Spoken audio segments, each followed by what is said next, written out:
Hey guys, so I know you guys can see that we are in the mood for Christmas. I got my Christmas tree up. I'm just left with a few more things when it comes to decorating. So yeah, I'm in the mood. And if you guys know me, like if you really know me, you know that I'm always in the mood for Christmas way before Christmas even comes up. So yeah. And I know it's been a minute, but I'm happy to be back.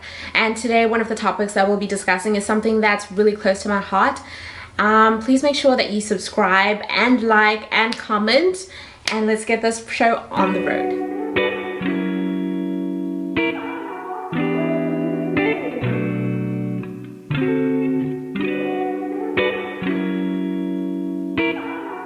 So today's topic is one that has had a lot of interest, a lot of people commenting, a lot of people telling me their experiences.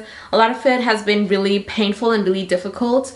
And it's about your experience with relocating overseas. So the really unfortunate thing is, at the moment, the country that I love, you know, the country that I grew up in, might not be the most conducive place, especially for the younger generation. And it's been like that for a while now. So you find a lot of people relocating, you know, in order to get better opportunities when it comes to careers, in order to just make a bit of money, you know. And in most cases, the money that we make is also used to look after the families that we have back home. And so it's just a big cycle of everything happening, and everyone is affected in some way or another. If you're not affected personally, you do know of someone who has been affected by the situation on the ground, which has led to a lot of us relocating. My story, however, might be a bit different from some people's, because I relocated for love, and I didn't really relocate because of the situation on the ground, but it was, I would say, a key factor in determining where we relocated to and why we chose that country. So as a lot of you guys would know, I was in a long distance relationship with my partner, Nash, and we reached a stage where it was time for us to get married because love and all good things. And with that, you do talk about, you know, a couple of really difficult topics. And for us, it was the topic of where we would live as soon as we were married. So where we would start our family together. And we decided to relocate to Australia. Well, he didn't, because he was always based in Australia, but I decided to join my partner in Australia so we could start our family together and be in love, you know, together, which would be a totally new experience for us because we'd never had that time together and just to be together like that. So the wedding rolls in, we decide to do a honeymoon, we do the honeymoon, and then as soon as the honeymoon was over, we put in the application for me to move to Australia. Now, this application took a fair bit of time, I think. I would say about 4 or 5 months for it to come through. But in the meantime, I had applied for a visitor's visa so I could be with him, you know, as soon as possible. So that came out within, I would say, probably within 15 days. That was really quick. And I found myself in Australia with him. And there was, you know, a lot of feelings that we're going through. So there's like a whole lot of excitement, like, you know, I'm going to a new place, what's it gonna be like? And, you know, a lot of apprehension that I'm leaving my family. This is gonna be like the first time that I've been this far from my family, and I don't know how I'm gonna handle it. So having moved and come to Australia to stay with Nash, I will say that he was really accommodating, and he was really considerate, because he really thought about it and he was like, it's going to be really difficult for you to leave your family, to leave everything that you know and relocate, and he wanted to make that transition for me as smooth as possible, which I really truly appreciate. So on Instagram we were talking about, you know, how relocating has affected you, has affected your life, and a lot of us are really struggling with it. So a lot of us feel really sad, a lot of us miss home, we miss our family. You know, we just miss the general environment. We are getting depressed, we are having mental issues while we're here overseas trying to cope with everything, trying to deal with everything. We're having to learn new languages, new cultures, new ways of doing things. And, you know, you look at yourself and you sit down and you're like, you know, what are my options? And in some cases, not for everyone. In some cases, not everyone has the opportunity to pack it all up and go back. So it's a culture shock. obviously. You know, every country that you move to, regardless of which country it is, there's going to be a culture shock because things will be different. The way that they do things in that country is different. I would be home. So I'm just going to read a couple of things that some few people were talking about. So a lot of people it was just generally the same themes. I was pretty sad for a long time. I missed my friends and my family. I didn't realize how lonely I was, and I struggled. It was the worst because I'm a social person and I thrive on community. And the other point is that being a minority is really difficult. It's something that you haven't grown up experiencing.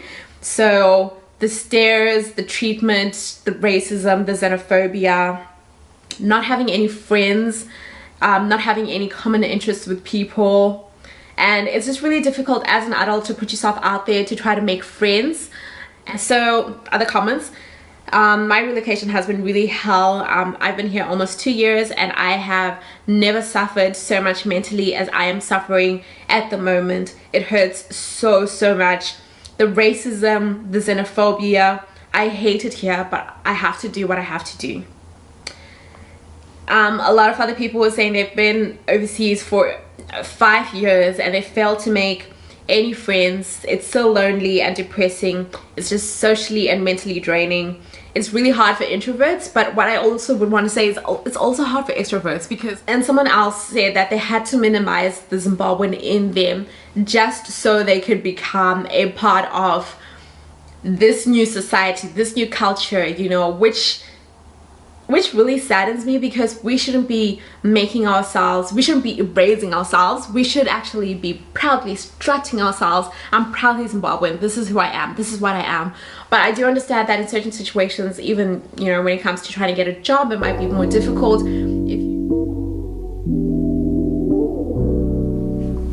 So a couple of ways, suggestions from some of you guys on how to make your experience abroad a bit more better, a bit more palatable, you know, just trying to survive and make a life for yourselves. So these are just some of them. So video calls with loved ones from home helps when you're feeling homesick. Spend time with physical people, not virtual people. So try as much as possible to really put yourself out there and spend time with people. And another person says adapt to the culture and try to blend in. And I'm of two minds here because I do understand where they're coming from, because we do have to adapt or die, as they would say. But at the same time, I really don't want to be minimizing who I am, erasing who I am. You know, I just it's really difficult because adapt or other people said join a community, for example a church community, and you'll have like-minded people in that. And that's really true because you do need to put yourself out there, and a church community is one of the easiest ways to meet people and to strike up, you know, just conversations, because you have something in common for starters and you take it from there. So if it's joining a soccer club, a tennis club, a swimming club, so anything sports related, or if you're someone who enjoys trivia, if you go to one of those trivia nights and you start to meet people with interests which are aligned to your interests, it does start to make it a bit easier. But the one thing that we need to be really careful about is we don't live our life virtually and back home while we're here, which I think is one of the biggest challenges that we have, because we haven't made any connections while we're on the ground. We haven't made any friendships while on the ground. We tend to really stay connected, and if I would say dependent on our friends and our family back home. And I'm definitely not saying scratch those people just because you've moved, you know, overseas, but I am saying find a balance if you can. You know, put yourself out there physically, try to meet people, but also at the same time, you know, stay in touch with your family, stay in touch with your friends. Yeah, so it's just a balance. It's a balancing act, and that's really difficult. The other thing that a lot of people are saying is, as Zimbabweans, we don't tend to support each other when we are outside of the country. And I do find that to be true, because I feel as though, I don't know about back home, but when we're here overseas, because everyone is rushing with their own things, doing their own things, busy with their own life, there is less time for us to be together and have that sense of ubuntu. So one of the other tips is to stop comparing the country that you're in now, so this bright, shiny, amazing country, with the country that you came from, which was my other bright, shiny, amazing country in its own way. Because if you compare the cost of things, if you compare, you know, just your way of living, the weather, the way you used to enjoy life, it's definitely going to drag you back and hold you down, because you'll be like, it was always better that side. Though I think it's easier said than done, because I'm trying to think about it and I'm finding it really, really difficult for me to just be like, just live life here and not compare. I think subconsciously I just do it, you know, just the comparison. Yeah, I've been fortunate in that I have had this experience with my partner, so at least I already have one friend, and I'm starting from one friend and I'm trying to work my way up. And a lot of you guys don't have that experience, don't have that opportunity, and it makes things so much more difficult. And I know for a fact that if we had the opportunity, we would all be back home in our countries and just doing what we would do back there. And that's ultimately, I think, the life that we would all love to live, if everything was okay. Yeah. So you can either thrive in those difficult situations, or you will just crumble, break down, and disappear into nothingness. And that's something that I always try to keep at the, you know, at the front of my mind, that I have to be intentional about how I live my life. I have to be intentional about, you know, not trying to bring myself down. I have to be intentional with the fact that I know that there's someone who's depending on me.